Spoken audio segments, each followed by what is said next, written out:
그 성경 공부를 10번 정도 했을 때쯤 새로운 인물이 등장합니다.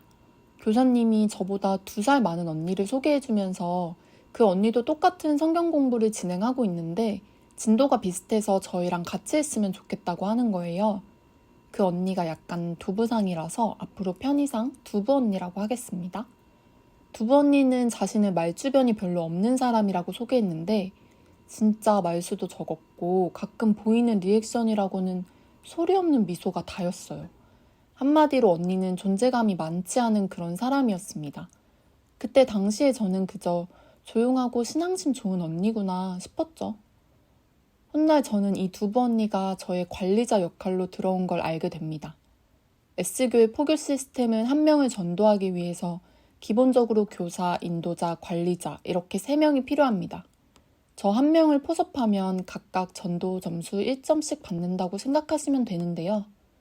무튼 두부 언니랑도 조금 친목이 쌓였을 때쯤 갑자기 교사님이 엄청 흥분된 얼굴로 좋은 기회가 생겼다는 거예요. 유명한 선교 프로그램이 곧 오픈하는데 저랑 제 친구 두부 언니까지 셋을 추천했다고 했습니다. 그 프로그램은 지금 우리가 하는 성경 공부보다 더 심도 있는 말씀을 공부해서 나중에 사역자로도 성장할 수 있는 기회가 주어진다고 했어요. 그리고 사실 교사님 본인이 그 프로그램 수료자 출신이었다고 수줍게 고백했습니다. 무료인 대신 아무나 받아주는 게 아니라서 면접도 봐야 된다고 했어요. 교사님이 너무나 열변을 토하시길래 겉으로는 억지 웃음을 지었지만 속으로 저는 참 난감했어요. 곧 여름방학 시즌이라 그동안 저는 알바도 하고 자격증 공부도 알아보려고 했거든요. 성경 공부도 사실 이 정도에서 끝내도 저는 만족스러워서 겉으로는 티내지 않았지만 그날 끝나고 제 친구한테 어떻게 할 거냐고 물었더니 당연히 그 프로그램에 참여해야 한다는 거예요.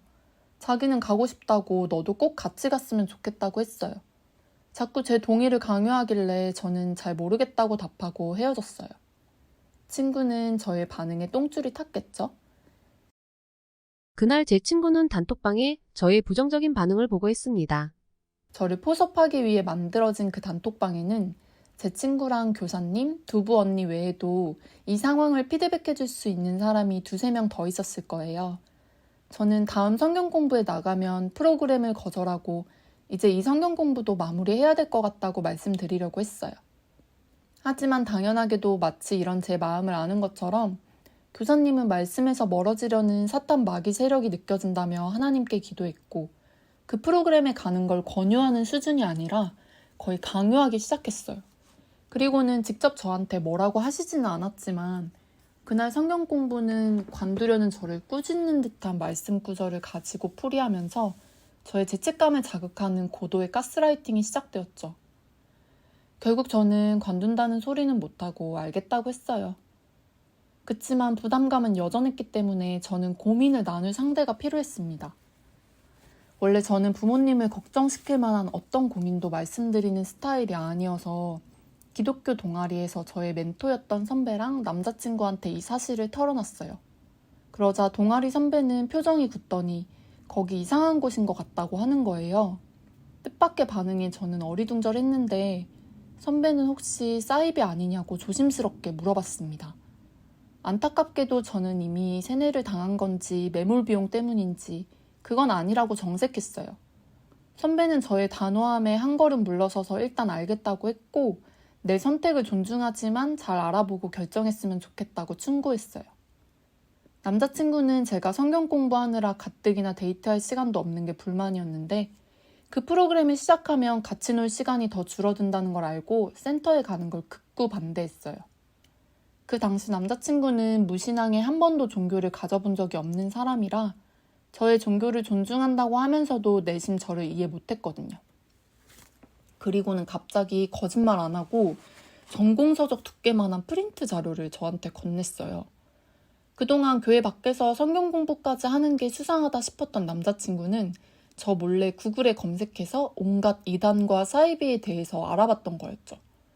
그 자료에는 크게 신천지와 JMS, 몰몬교회의 전도 수법이 담겨 있었는데 제가 처음에 영어 공부한다고 해놓고 성경 공부로 넘어가는 수법이 딱 그들의 포교 방법과 비슷하지 않냐는 거예요.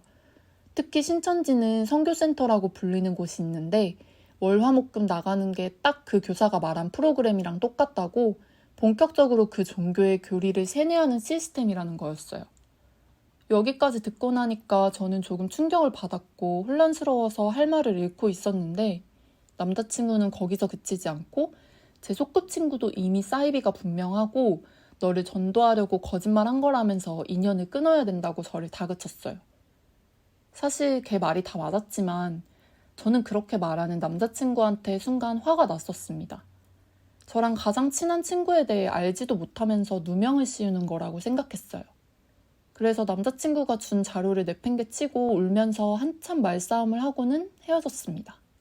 그날 집에 가면서 저는 바로 제 친구한테 울면서 이 사실을 토로했는데 제 친구는 의외로 정말 침착한 목소리로 자신도 그런 오해를 받았다면서 공감을 해주더니 그런 남자친구는 너한테 해롭다면서 붙잡아도 다시 사귀면 안 된다고 가스라이팅을 하기 시작했어요.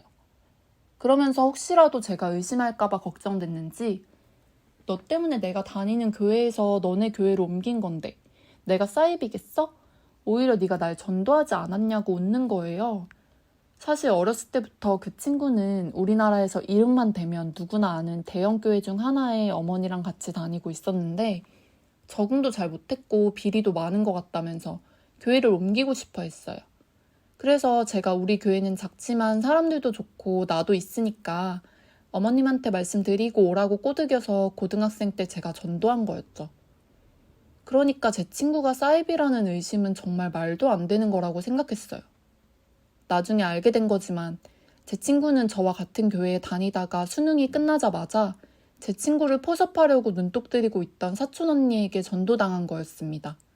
친구의 사촌 언니가 교사님을 연결해서 대학에 입학하기도 전에 성경 공부를 시켰고 친구는 저보다 먼저 센터에 들어가서 거의 끝날 때쯤 저를 포교하기 시작한 거였어요. 그 후에 제 기독교 동아리에 제가 사이비 종교에 빠졌다는 소문이 나서 자연스럽게 저는 동아리에 나가지 않게 되었고 남자친구는 저한테 미련이 남은 걸 떠나서 친구로서 위험에 빠진 저를 구해줘야 된다면서 그 센터가 어디냐고 난리쳤지만 저는 그 모습을 보면서 더 정이 떨어졌고 남자친구한테 미안한 마음도 사라져서 차갑게 인연을 끊을 수 있었습니다. 이제 교사님과 제 친구와 두부 언니가 저를 포교하기 위해서 없애야 될 방해물 준 남자친구 동아리 가족 학교는 해결이 되었고 저는 방학이 시작하자마자 자의 반 타의 반으로 센터 면접을 보러 가게 되었어요. 그 이야기는 다음 에피소드에서 말씀드리겠습니다. 시청해주셔서 감사합니다.